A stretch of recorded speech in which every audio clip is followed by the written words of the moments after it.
Hi friends, my name is Amit Mehta and welcome to wealth Chanakya.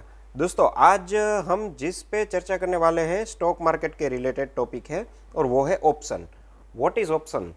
दोस्तों, मैंने अपने पिछले वीडियो में ऑप्शन के बारे में कुछ बेसिक सी चीज़ें बताई थी कि ऑप्शन क्या होते हैं, फ्यूचर क्या होते हैं और इक्विटी मार्केट में डिलीवरी क्या होती है। आज हम थोड़ा डीप में जानेंगे कि ऑप्शन क्या होते हैं। दोस्तों, जैसे कि मान लीजिए हमने अपनी कोई नई कार परचेस की है तो हम उसका एक इंश्योरेंस लेते हैं और उसके लिए एक बीमा कंपनी को हम बेसिक प्रीमियम देते हैं। तो दोस्तों, जो बीमा कंपनी को हम प्रीमियम देते हैं तब बीमा कंपनी यानी कि पॉलिसी देने वाली कंपनी और हमारे बीच में एक एग्रीमेंट होता है। बीमा कंपनी हमें इंश्योरेंस पॉलिसी सेल करती है और हम बाय करते हैं।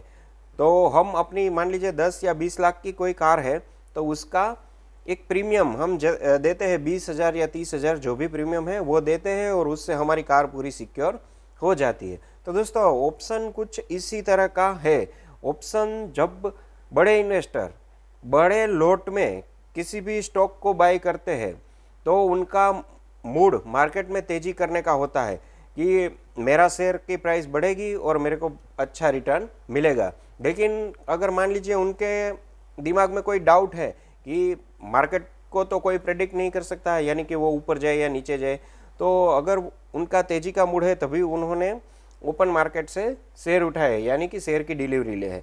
तो अब उस डिलीवरी को प्रोटेक्ट करने के लिए ऑप्शन का ख्याल आता है। तो वो क्या करते हैं दोस्तों, वो उसी स्ट्राइक प्राइस दोस्तों हम आगे जानते हैं, उसी स्ट्राइक प्राइस का एक पुट ऑप्शन ले लेते हैं, यानी कि वो पुट ऑप्शन यानी कि मंदी करना। तो वो पुट ऑप्शन ले लेते हैं उतनी ही क्वांटिटी का। तो अगर उसकी शेयर की प्राइस ऊपर जाने की जगह नीचे आती है तो वो पुट ऑप्शन से उनको एक बेनिफिट मिल जाता है और उसको हेजिंग कहते हैं। तो दोस्तों, बेसिकली ऑप्शन स्टॉक मार्केट में जो हम डिलीवरी उठाते हैं या फिर फ्यूचर में ट्रेडिंग करते हैं उसकी हेजिंग के लिए ज़्यादातर लोग करते हैं।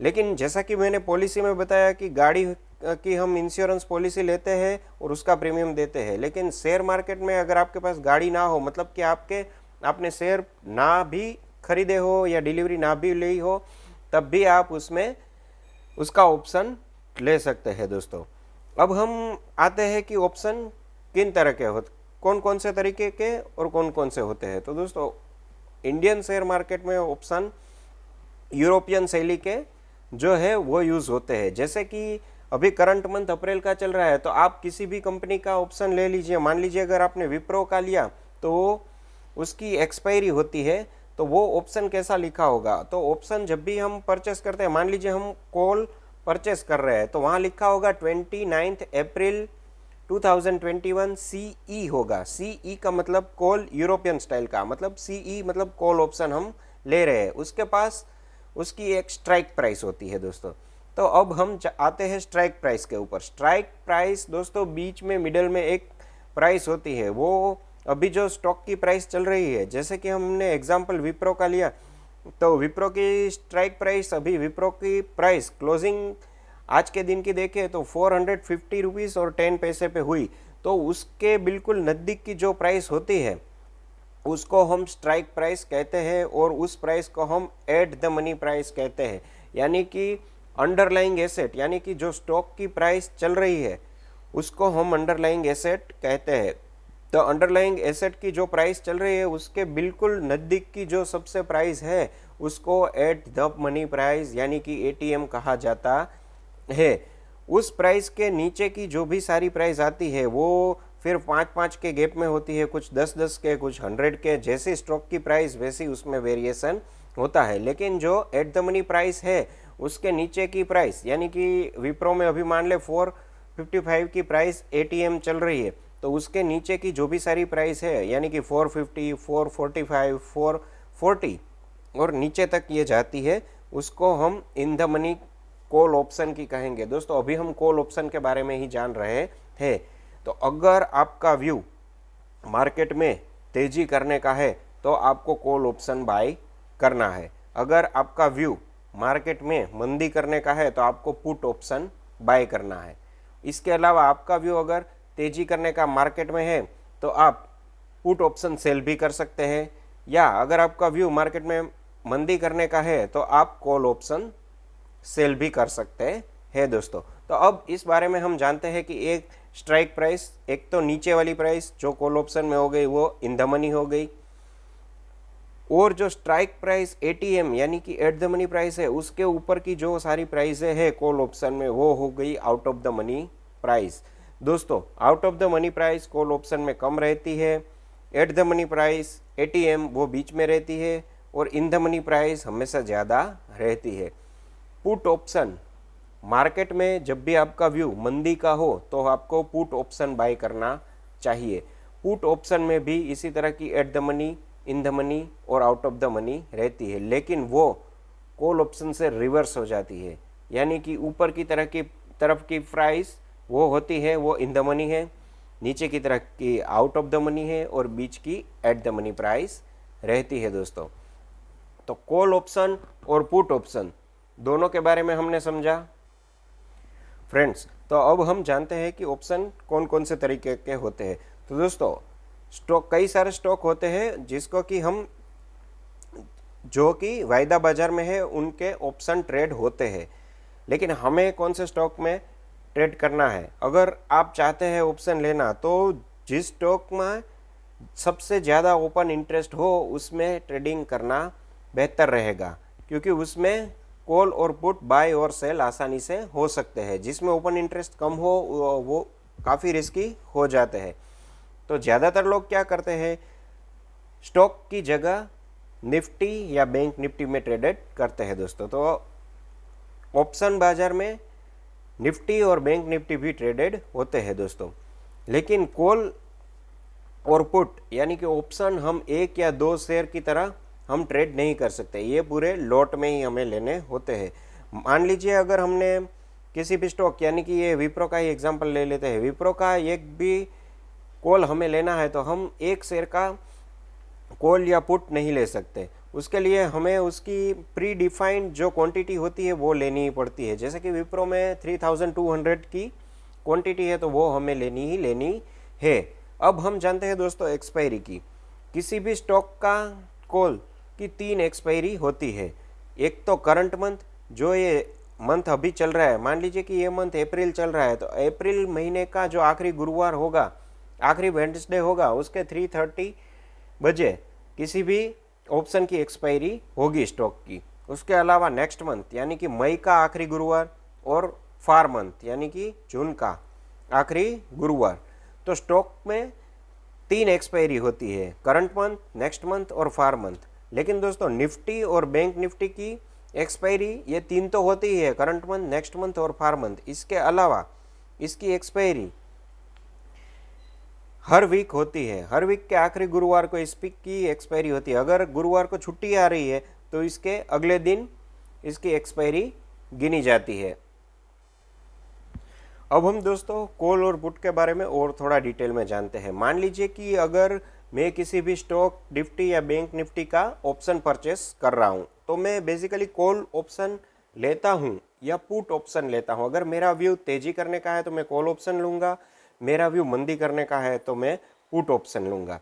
तो दोस्तों जब भी मैं कॉल या पुट ऑप्शन परचेस करता हूँ तो मुझे इसके लिए एक प्रीमियम देना पड़ेगा, जो कि स्टॉक यानी कि अंडरलाइन एसेट की जो वैल्यू चलती है उसके लगभग 3 से 5% के बीच में होगा। जैसे कि हमने पॉलिसी में शुरुआत में ही बताया कि किसी भी व्हीकल की पॉलिसी लेते हैं तो उसका एक प्रीमियम देना होता है, वो प्रीमियम हमें कभी वापस नहीं मिलता। तो मान लीजिए कि अगर मेरा व्यू तेजी करने का है तो मैं कॉल ऑप्शन ले रहा हूँ। मान लीजिए विप्रो का ही 455 का कॉल ऑप्शन मैंने लिया, तो 455 की एट द मनी का मान लीजिए 17 रुपये में मुझे कॉल ऑप्शन मिल रहा है।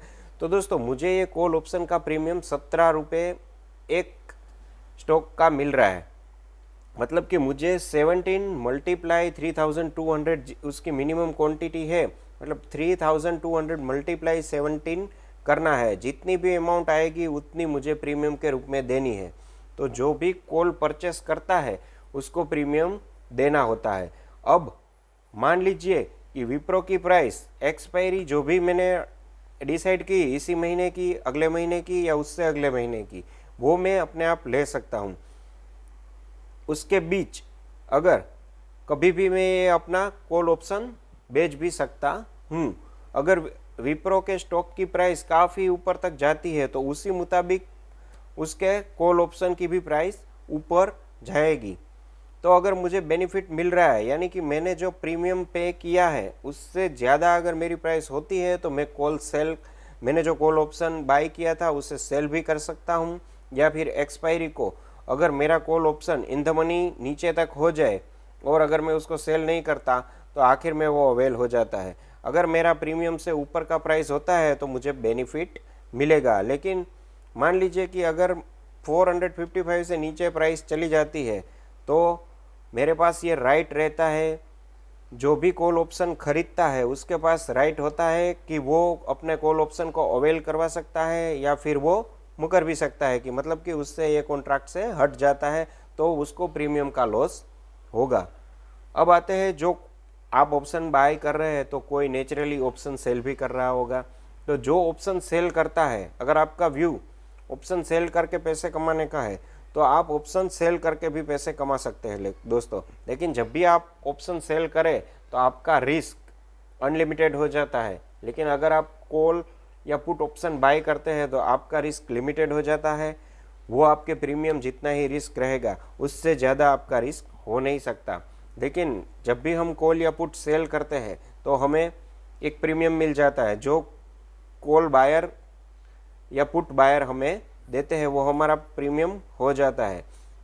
अगर मान लीजिए मैंने कॉल ऑप्शन सेल कर दिया है तो विप्रो का 445 का call option eight the money का 17 रुपये का मैंने सेल किया है। तो अगर प्राइस डिक्रीज होती है तो जिसने कॉल ऑप्शन ये परचेस किया है वो नेचुरली नीचे की प्राइस से लेगा नहीं, क्योंकि उसका व्यू तेजी का था और 445 का है, 55 का है, तो वो ये एग्रीमेंट अवेल नहीं करवाएगा तो मुझे प्रीमियम का बेनिफिट हो जाएगा। लेकिन अगर विप्रो की प्राइस काफ़ी ऊपर तक चली जाती है तो मेरा ये एट द मनी वाला ऑप्शन इन द मनी हो जाएगा और फिर जितनी प्राइस ऊपर जाती है उतना मुझे देना ही देना है। जो भी ऑप्शन में कॉल या पुट बायर होते हैं उसके पास ये राइट रहता है कि वो कॉल ऑप्शन या पुट ऑप्शन अवेल करवाता है या फिर उससे मुकर जाता है तो उससे प्रीमियम का लॉस होगा। लेकिन जो कॉल और पुट ऑप्शन बेचता है उससे प्रीमियम मिलता है, वो इससे मुकर नहीं सकता और उसको जितना भी अगर प्राइस ऊपर या नीचे चली जाए उसका लॉस हो रहा है, वो लॉस होता ही होता है। तो दोस्तों ये हो गया कॉल और पुट ऑप्शन और ऑप्शन के बारे में कुछ जानकारी। दोस्तों ऑप्शन ट्रेडिंग शेयर मार्केट से 100 गुना रिस्की है और इसमें काफ़ी बड़े इन्वेस्टर ही इन्वेस्ट करते हैं। ये वीडियो केवल और केवल जानकारी के लिए ही था। कॉल और पुट की कई सारी स्ट्रेटजी होती है, उससे बना के काफ़ी बड़े इन्वेस्टर होते हैं या फिर म्यूचुअल फंड वाले होते हैं, वो उसमें ट्रेडिंग करते हैं। ये छोटे इन्वेस्टर के लिए काफ़ी रिस्की हो जाता है, जैसे कि long call, long put, short call, short put, फिर बटरफ्लाई कॉल, ऐसी कई सारी स्ट्रेटजी लोग बना के इसमें ट्रेडिंग कर सकते हैं। दोस्तों ये केवल और केवल एक एजुकेशन वीडियो था। आशा करता हूँ इससे आपको कॉल और पुट और ऑप्शन के बारे में कुछ जानकारी मिली होगी। दोस्तों आगे ही ऐसे इन्फॉर्मेटिव वीडियो के लिए मेरी चैनल को लाइक्स कीजिए, शेयर कीजिए और दोस्तों के बीच सब्सक्राइब कीजिए। दोस्तों मिलते हैं अगले वीडियो में, बाय।